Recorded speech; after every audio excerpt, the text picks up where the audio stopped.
Welcome to Sunday Mornings with Mike. I'm Peter Walsh, the rector of St. Mark's Episcopal Church in New Canaan, Connecticut.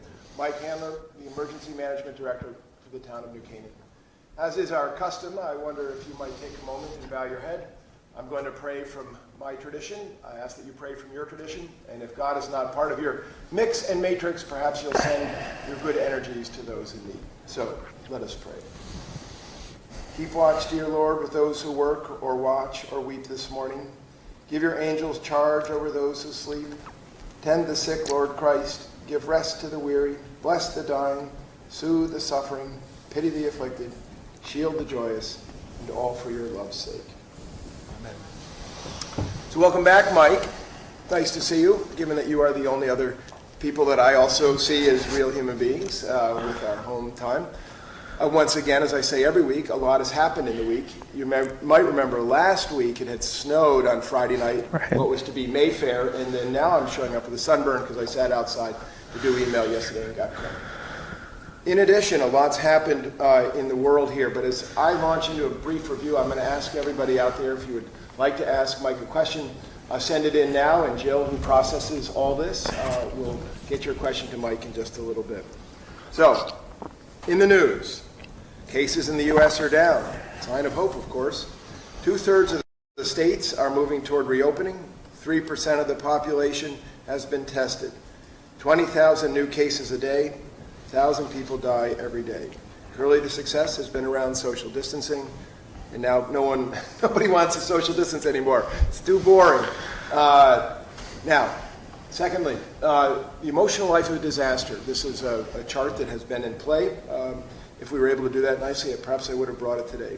It moves from pre-disaster, and in our case, we might think of that as the virus first emerging overseas. And as it came to the United States, we moved into heroic measures. And there I'm cognizant of all the work that you oversee and Kevin oversees with the town, and the great work of the Grace Farms Foundation is heroic measures. And then we move into a honeymoon period where we're all on the same team, trying to get the same thing done, and we're all together. And like a wave, it crests, and as we come on the farther down side of the crest, we get into disillusionment. And I would posit that we're working into disillusionment here. If you don't mind my summary here, the treatment of the virus, or how the body politic is to respond to the virus, has become heavily politicized. If you follow Twitter, there are parallel universes of people weighing in on the same topic from completely different perspectives. This past week, we had a Senate hearing where Dr. Fauci said to stay humble before this virus that we do not understand. That brought some displeasure from the president.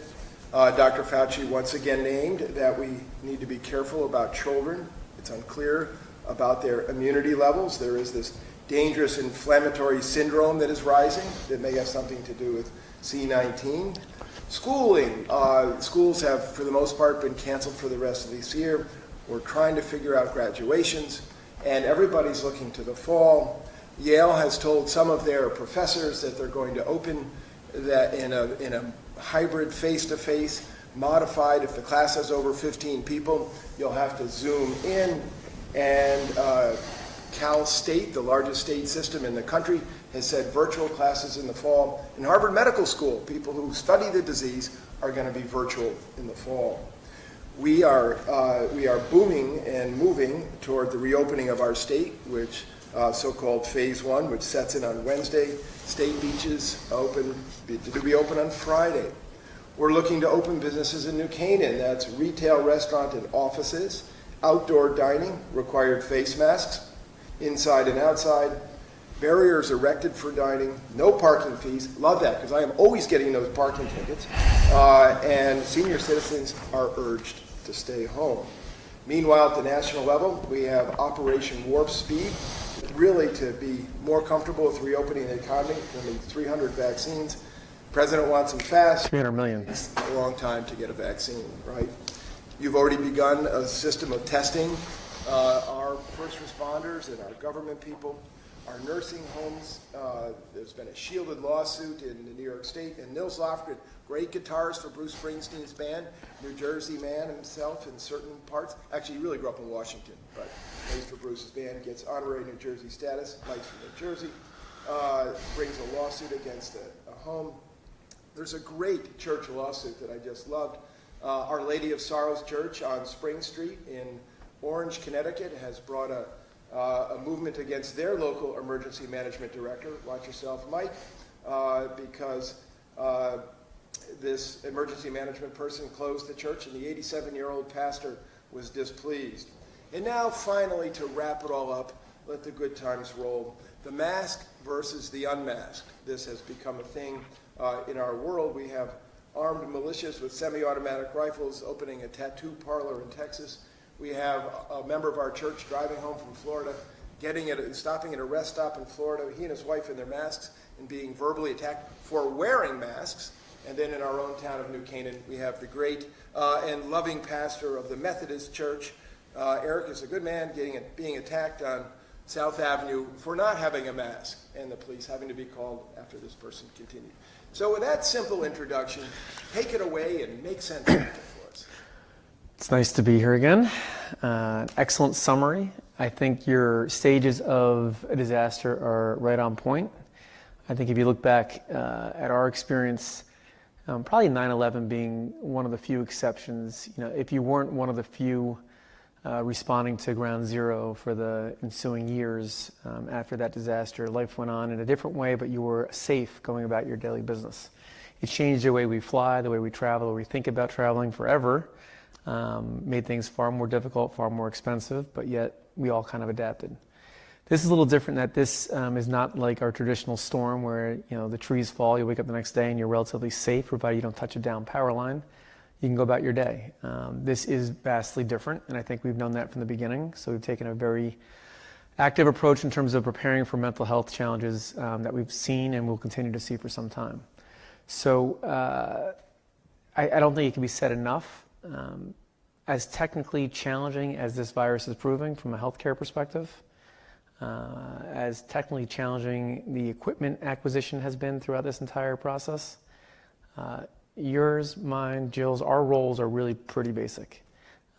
Wash your hands, stay socially distant, and wear a face covering. It doesn't get much more complicated than that, fortunately. I know in my house, that's the perfect level of requirements for us to do. And I think there's a whole host of reasons why these things are important. There are very few weak arguments as to why you wouldn't want to do them. And it's not a statement about people being weak or not being weak. I think you're right. People are frustrated. They're anxious. They're eager to return to a life they had once before, as are all of us. There's nobody, present company included, that enjoys the position that we're in right now. I can tell you this is not fun, but we have to not lose sight as to why we're doing it. I think we're at a good spot in terms of where we are with our hospital capacity. I think you got to keep in mind the reasons why hospital capacity is the way it is yes, we have seen far fewer instances of infection, which is good, but we've also eliminated a lot of the non-COVID-19 related healthcare in our society, and that's going to start up, and it has to start up relatively soon. That coupled with going into flu season in the fall will take up a certain percentage of hospital beds. We know that's going to happen. So we certainly have to be mindful of where we are in terms of the infection rate, because we could easily overrun the hospitals again. That's not to say we haven't flattened the curve and increased capacity at the same time, so we're in a pretty good spot in that regard. If we weren't, we would not be having this discussion today about reopening on Wednesday. With respect to testing, we've made good progress. It's not perfect.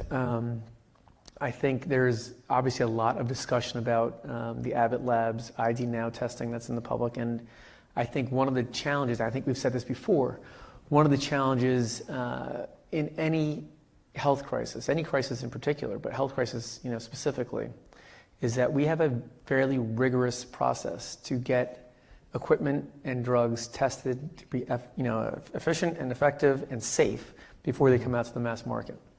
And some have said that process is too cumbersome and too challenging to get things through quickly. And certainly in this case, what we've done to overcome that, the federal government's relaxed almost all FDA standards initially and let anything onto the market they wanted.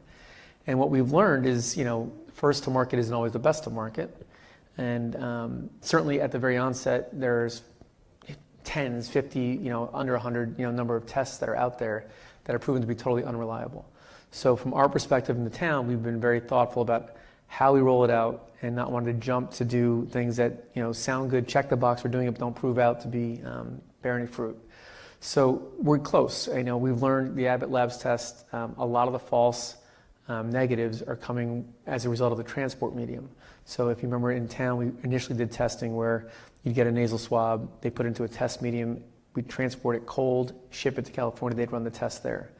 That transport medium, it appears, and I say appears because there's been no peer reviews of these studies, it's just too new, but it appears that was a lion's share of the problem, was a test medium. So what we've done is we found a way to do this and curry these swab samples back to the lab every hour, so that literally you don't go beyond 2 hours of the sample being taken and not being tested. So that reduces a lot of the false negatives. On the antibody testing, again, a lot of people, New York in particular, came out with these capillary, finger prick, quick, result tests that sound good, but they don't prove anything. They don't tell you, they tell you absolutely nothing.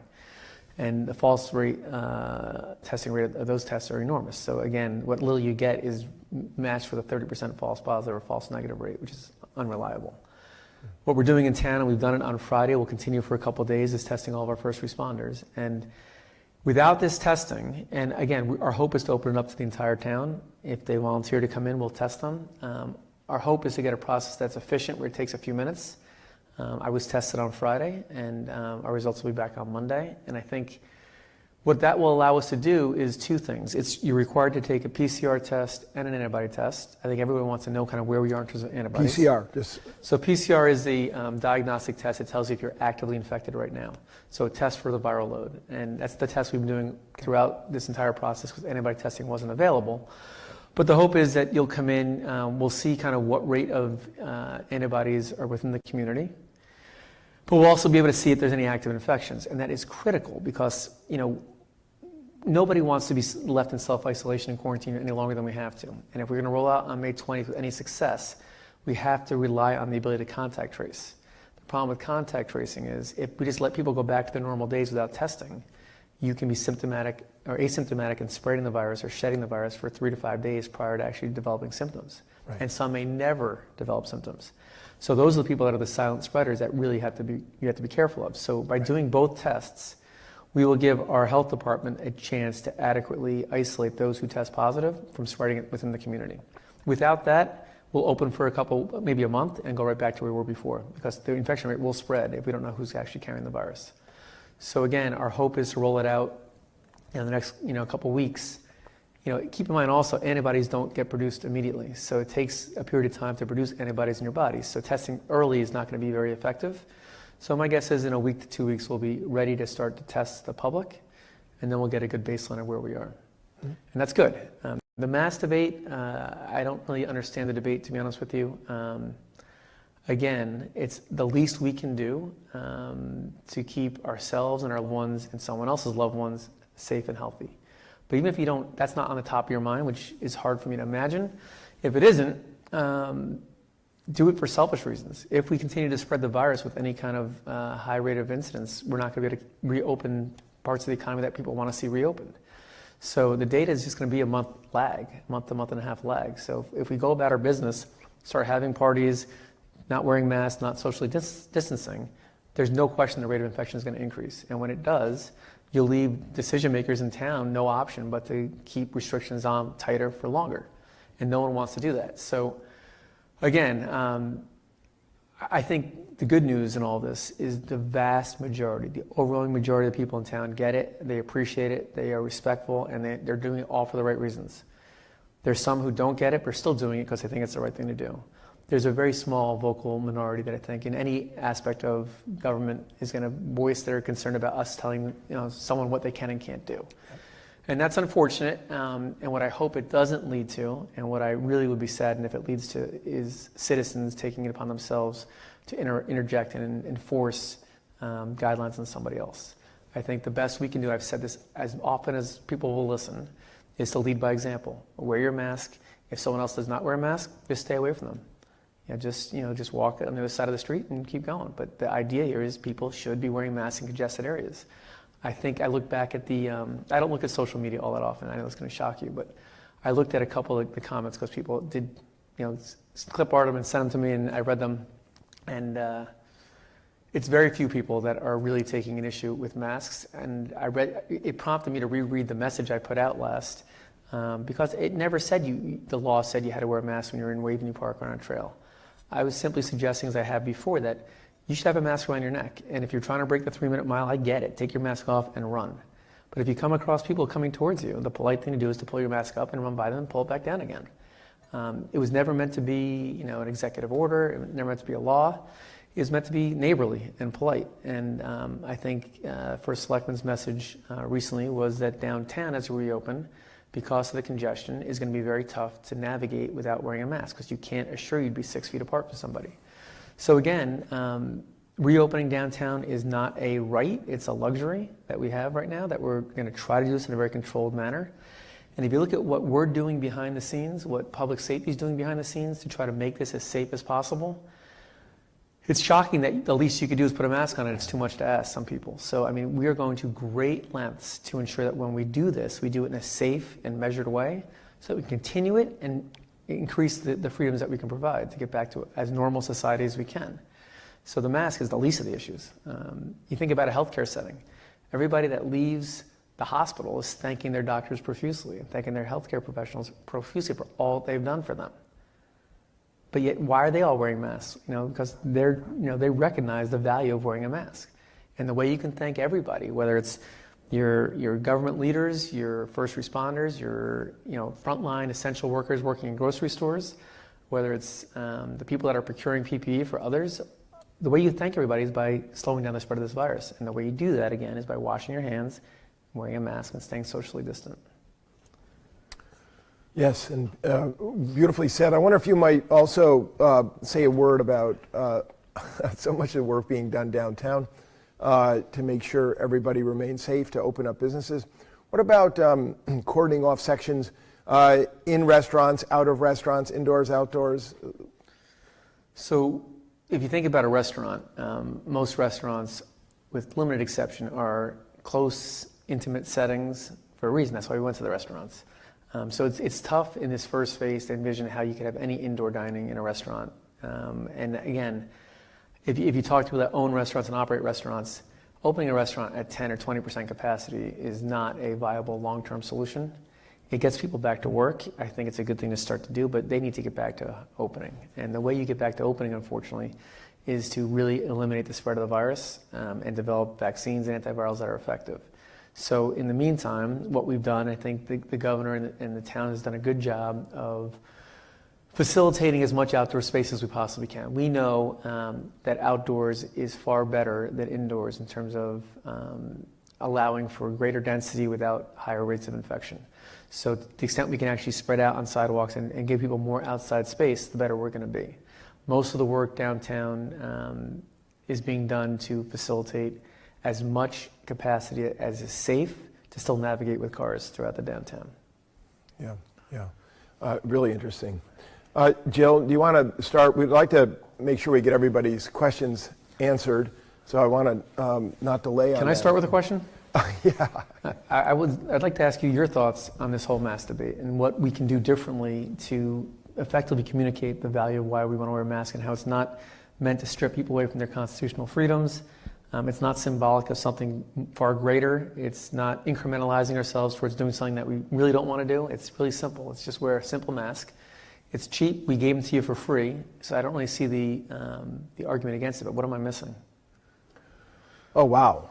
I think what you're missing is the human condition tossed into the middle, that we are not reasonable animals. We are made up of all the mix and mixtures of perspectives and so human beings never do en masse what they're told unless they're really sort of squashed into it.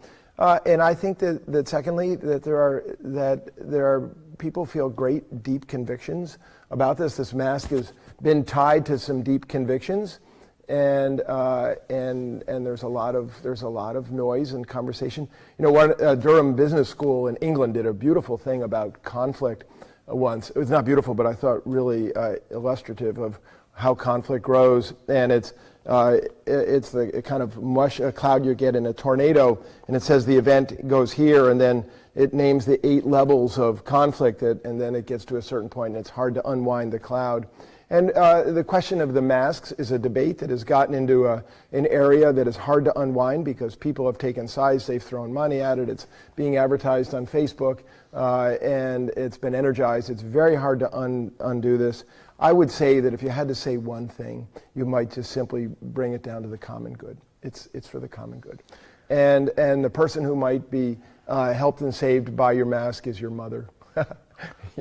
Somebody else, and we all have to hand it off. So I come down to the common good. It's just good for everybody. People have pointed to discrepancies in messaging throughout this entire process, that originally we were telling people not to wear masks, and now we're telling them to wear masks, and they're anchoring to that as some argument as to how there's an argument against wearing a mask. And just to put it to bed, initially wearing a mask gave people a false sense that it was okay to be outside when it wasn't.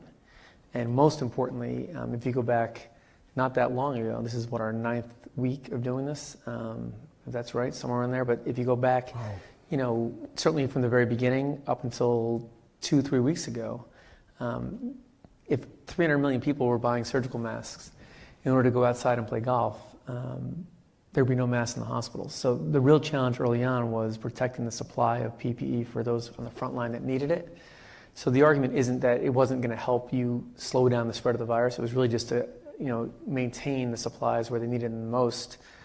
So I don't understand the other arguments, but yeah. Well, it's hard to believe that's 9 weeks. That feels like 9 months for sure. Jill?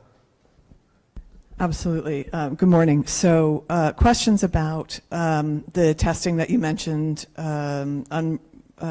rolling out in town.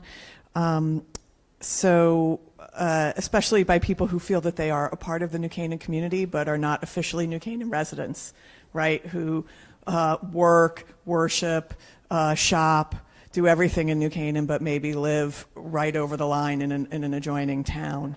What about those folks?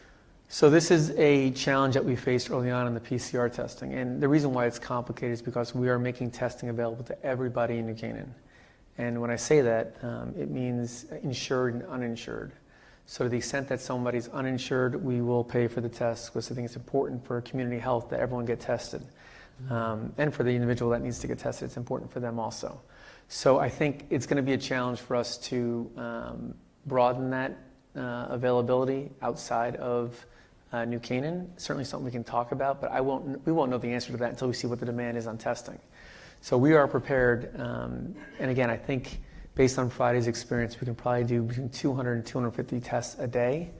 And if we can do that many, we'll get through the vast majority of our town in a couple of weeks that want to get tested. If it's more than that, and again, just because you get tested once doesn't mean you're done getting tested. It's going to be an ongoing process. So we'll have, like masks, we'll have testing in town for the foreseeable future. If somebody is an employee that works in town, none of the contact tracing is really being done by us. It's done by where you live. So that testing really should be done by their home community. I can talk with our health director, Jen Eielson, about ways we can broaden that, but I don't want to speak too quickly and say, any surrounding town come get tested. I think also New Canaan's got a unique program that we're running. It's different than the rest of the state's running, and I think I like the way we're doing this. We're using trained, licensed, qualified, experienced phlebotomists and lab technicians. We're using Stanford Hospital's testing, and we're currying the samples back and forth very quickly so that we don't have to worry about the transport medium. So I don't know if we can broaden it beyond New Canaan, but it's certainly something I can talk to Jen about. Thank you. Okay, to something that everybody must be thinking about now that the weather's beautiful. What's the safe distance while sitting on the beach? Now that beaches are opening, is it 6 feet? Is it 20 feet? Should you be wearing a mask? This is one of the few things I don't have to worry about in New Canaan, I hope, unless there's a beach I don't know about. I think 6 feet social distancing is probably still the norm. I don't think it discriminates between where you are. And again, the reason why they say 6 feet is that's manageable. Certainly there's been a number of tests on the spread of a sneeze. I think you've seen some of these videos, and it's measured 10 to 12 feet. I don't know if that's doable, but 6 feet seems relatively manageable.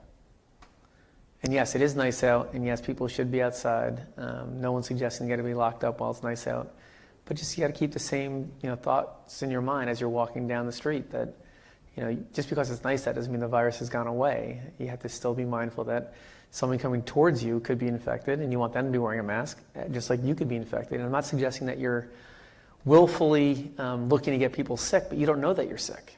I've said this, I don't know how many times before to you. I assume you're both positive right now, and you should assume that I'm positive.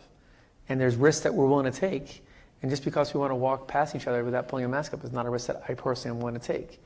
And it's just something that we just have to evaluate for ourselves. So back to the sort of reopening, this person says, polls rank Connecticut as one of the least business-friendly states in the country. Good Morning America said that Connecticut was the only state in the nation not relaxing COVID-19 restrictions. What can we do to help reopen New Canaan businesses on an accelerated basis? Wear your mask and wash your hands. That's really all you can do.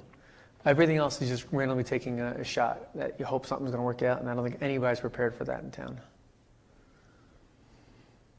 Okay, and let's see, I'm just, sorry, I'm reading these as we go because they're coming okay. in real time. Yeah, folks are wanting to see people face to face, and I've found ways to be outside at a great distance together, but see not through a Zoom screen. And some people are asking, well, if we can be 6 feet apart, outside, why can't we be inside? What's the difference between being outside or inside at some distance? Is it better or worse? So you can Google that and find the answers readily available. There are a number of reasons why outside fresh air tends to have a different effect on the spread of the virus than inside. Number one, when you're inside, you're only recirculating 5 to 10% of outside air every time you recycle the air in the building. So what you're basically doing is taking whatever infections that are present in the air and just moving them around the building. And that's why the suggestions for indoor activities as we go back to work is to increase the fresh air into the environment and the inside. So outside you don't have that concern. Okay, thank you.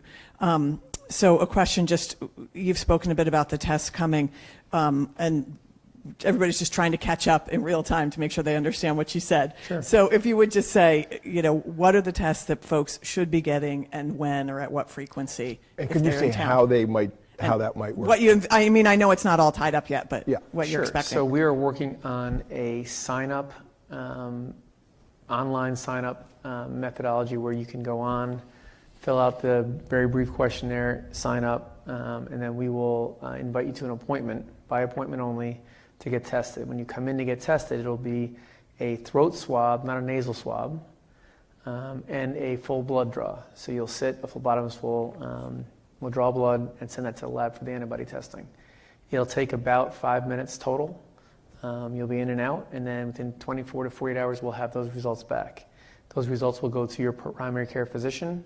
If you're positive, they'll go to the director of DPH at the state and then to the town's health director for contact tracing. But we as a town will get all the collective data.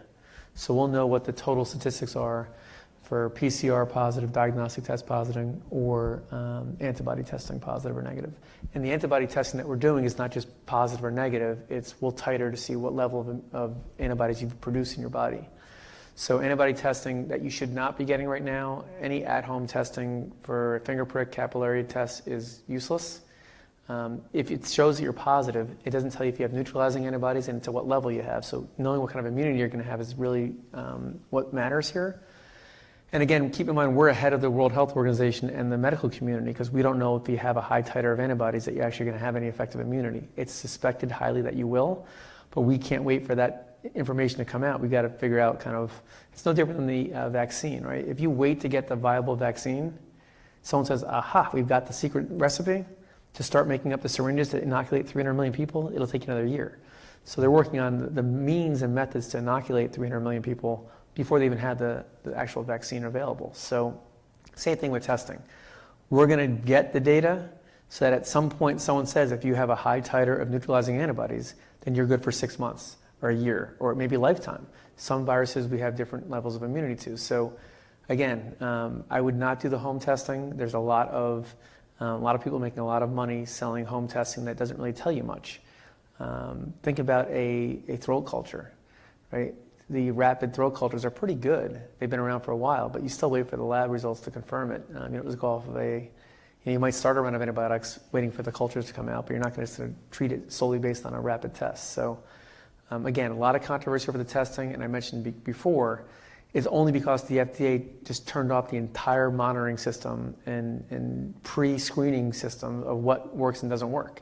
They're going to start to turn it back on again, and they're going to find that a lot of the products just do not work. Oy vey, as they say. It's good. It's good news, though. It really is actually good news. If this were a month ago, I would say we're in really deep trouble. Let's talk about contact tracing for just a second.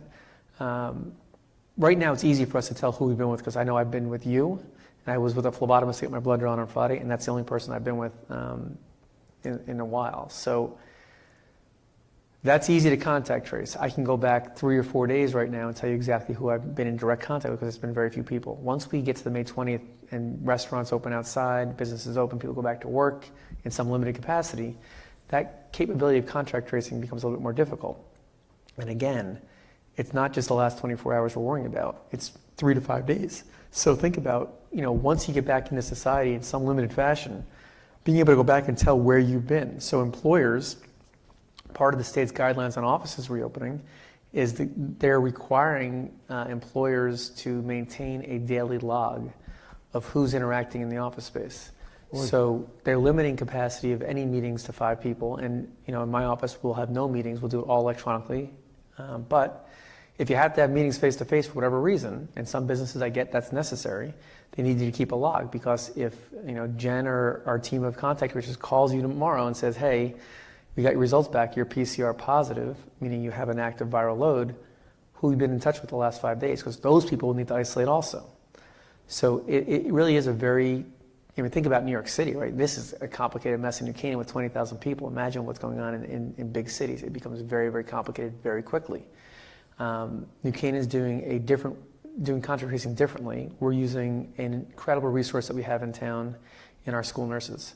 So we are not going to assign this to volunteers that took a 5-minute online course to be a contact tracer. We're going to use people that understand, the community that they're dealing with, but also understand how to really vet the questions and make sure that we're getting the right information. So from where I sit today, we're in a good place in terms of being able to contact trace. But again, this only works if people wear masks, wash their hands. It doesn't work if we just go about our normal day. What we have in place as a safety net will not catch a mass reopening of society, people just abandoning all the social distancing and hand washing and face mask requirements. It won't catch it by a long shot. So would you recommend folks keep perhaps just a daily log? Some people keep a gratitude journal or they do other kinds of journaling. That perhaps you should keep a daily log of the people outside of your home that you interact with? Yeah, so I don't want to give more leeway than the state has given. The state's given limited reopening for phase 1, which is expected to last a month starting Wednesday, May 20th. That log was meant for office because office is meant as kind of a requirement. It's non-essential offices reopening, but it is a good way to start the economy in a very measured way. It does not mean, it's going to do us very little good if, we called a contact trace, Peter's example, and he says, yesterday I was at a 50th birthday party with 1,000 people. It was awesome. Woo! And the day before that I was at, out, playing soccer with all my friends in the fields. That's not what this is meant to do. It's not meant, just because we have contact tracing and testing capability does not mean we can keep up with widespread reopening of activities. So our suggestion is that you limit yourself to what the governor has allowed in the state. And again, that's the only way we get to the second phase of this. If we abandon, the phase 1 is not a solution for anybody. No one wants to have 10% of your outdoor seating for a restaurant.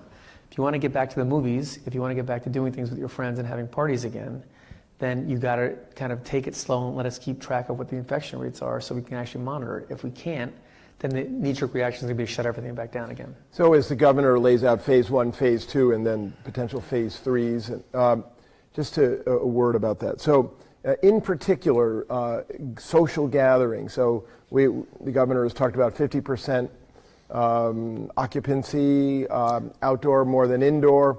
What about, we're currently under no more than 5 people gathered. So our service that we run here in 20 minutes has 4 people that we run it with, all very far apart. Right. What about the change in those numbers of getting togetherness? Is there any number? Like anything else, it's going to be crawl before you walk, before you run. And what we're looking to see, and what surveillance should tell us, is that over the next 30 days, starting May 20th, these limited interactions that we're providing for, what that means to the infection rate. And again, without good testing or good surveillance, it doesn't matter, right? You're just really taking a shot in the dark. So every day that we're working towards phase 2, our testing and surveillance is getting better. So we will get to the point where we can have, groups of 10, groups of 20, groups of 100 at some point, as long as we can monitor and test. We see, the limitations on the testing are in front of your eyes every single day. Right? There's no more safe environment in the White House, and they are testing everybody real time before they interact with anybody at any high level, and they still can't catch it. And again, it's primarily because you're asymptomatic and you're spreading it and shedding the virus, and the tests are not 100% accurate. That's how you end up with 2 staffers in the White House testing positive. It's not a surprise.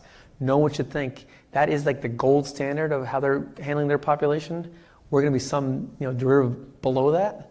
So it's not going to be a perfect science, and it doesn't have to be perfect. You can't wait for perfection, or we'd be locked up forever. We are in a good spot to allow measured returns, provided we can kind of monitor it. Because again, there's a month to 2 month lag. Without testing and surveillance, the only way we know how we're doing is unfortunately with people that are passing away, and that's not an acceptable measure. Yeah. So people are very interested in understanding more about the testing that's going to happen in town. So.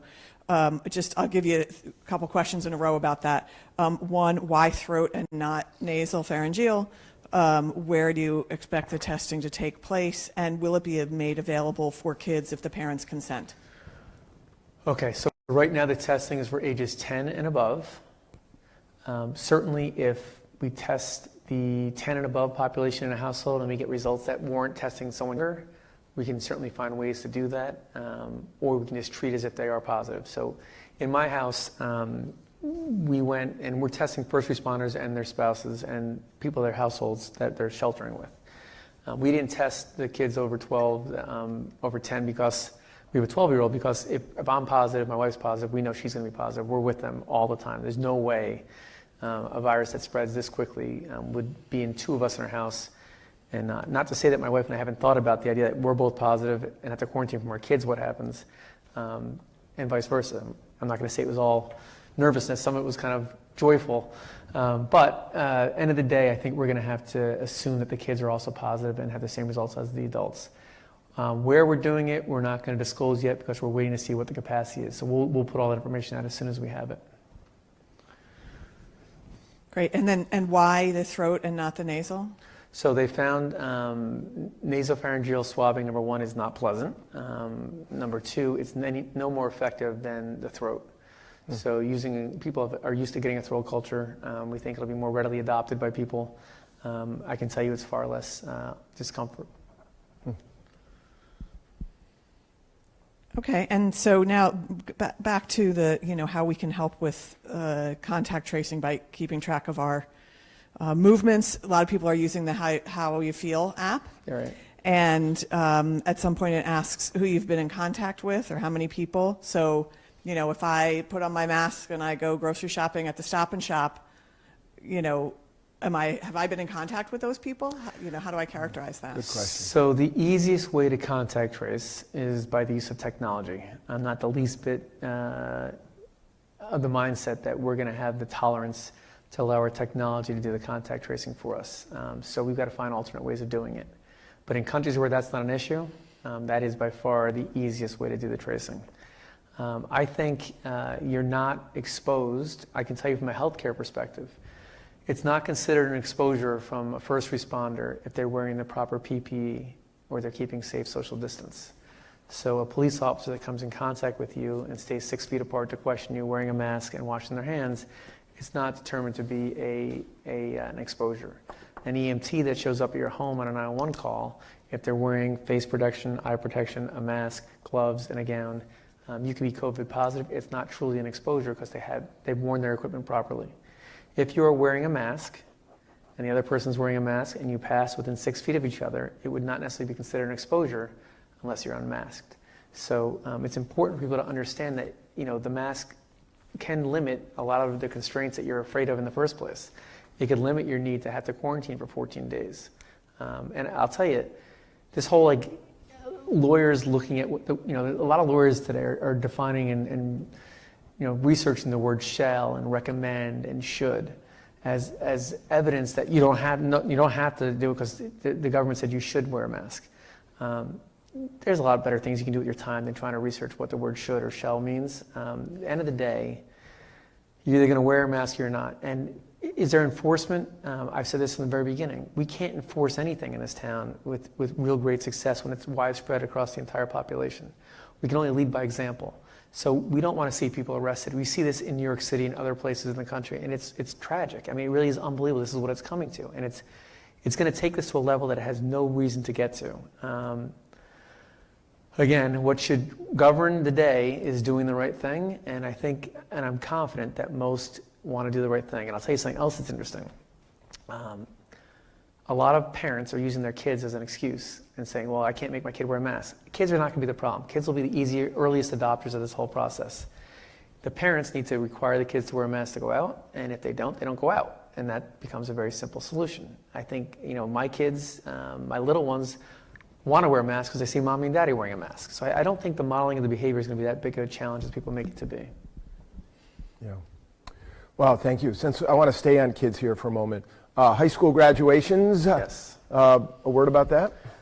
Again, it's sad. It really is sad. And I mean, don't look any further than birthdays, right? I mean, you look at the extent to which New Canaan is going out of its way to show kids that they're special on their birthday by driving around to 8, 9, 10 homes a day, wishing them a happy birthday. That's a lot of effort to go through. So if you think we don't care about your kids, that's not the case. With respect to graduations, there's no easy way to do this. So I think Dr. Lutzy and his team are going to come up with a remarkable solution. It won't be perfect, but it will hopefully demonstrate the importance of the day to those who are graduating. I think there's no easy way to do it, and it's a milestone that we shouldn't overlook. And nonetheless, we can't do it the way we want to do it. So it's not going to be traditional walking up on stage to a round of applause and getting your diploma. But I trust Dr. Lutzy and his team will find an alternative that's as good as it possibly can be. And I would venture to guess it'll become the standard in terms of graduations in this environment for other communities as well. Okay, beautiful. Back staying on kids here for the next bit. Summer camps, what to do with little Ricky who's breaking down the walls, and then you tell him he's on vacation, but he's already been home for the past 9 weeks. Right. And you're not going anywhere because there's nowhere to go. So the state's giving guidance on camps to reopen. They're pretty strict guidelines, 10 per cohort, no more than 30 per camp. Can you just slow that down again? So a cohort is one group of campers with a counselor. They're limiting that to 10. And they're also limiting the total camp size to 30 with limited exception you can apply.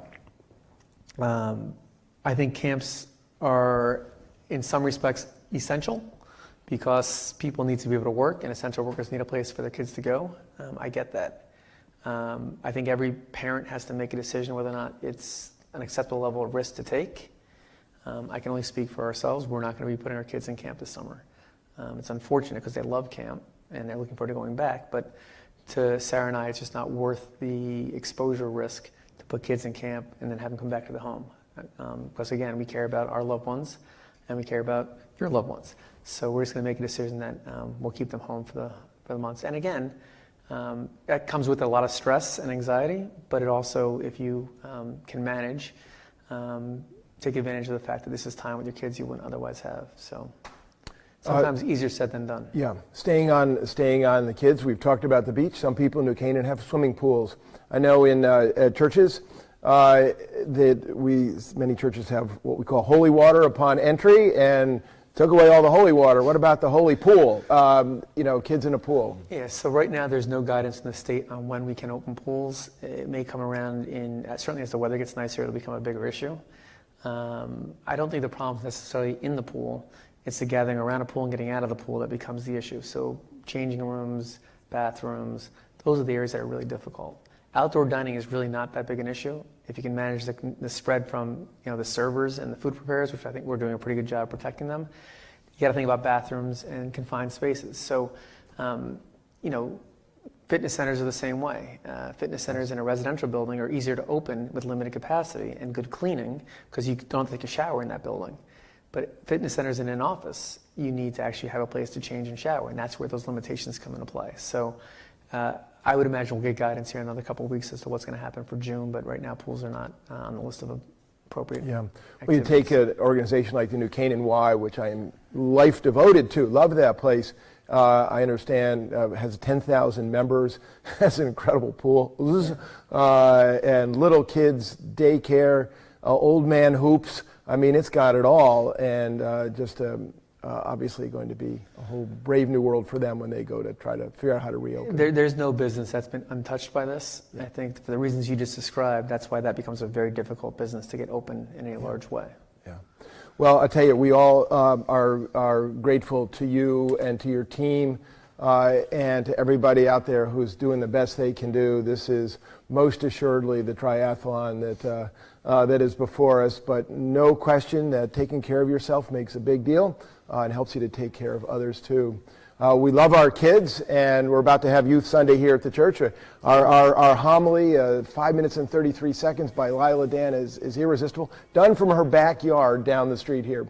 So prayers and good wishes for our kids as they all finish up their schooling, from little kids schooling to big schooling, and also to their parents and caregivers who are hanging on by a thread. Thank you to you, your family, and your Stay team. healthy. See you next week. God bless everybody. Take care.